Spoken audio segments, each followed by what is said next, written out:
dito sa isla, oh. Katatapos lang ng bagyong Upong, baha na naman. Grabe, halos tangayin tong bahay, oh. Grabe, ang lakas ng agos. Oh, grabe, oh. Kitang-kita sa kalsada. Grabe.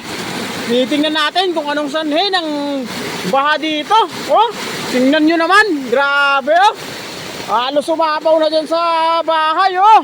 Oh, pumapasok na yung tubig sa loob. Grabe. Ay, dito, mababaw. Dapat talaga ito ibigyan ng pansin. Yan, oh. Yan, dapat yan ibigyan natin ng pansin to. Para iwas yung mga baha. Dapat laging malinis yung ating mga kanal. Oh, grabe. Dapat sa sunod. Oh, oh, grabe. Baha na. Oh, oh, ang lakas ng agos ng tubig. Oh, grabe. Oh, baha na. Naku po. Grabe.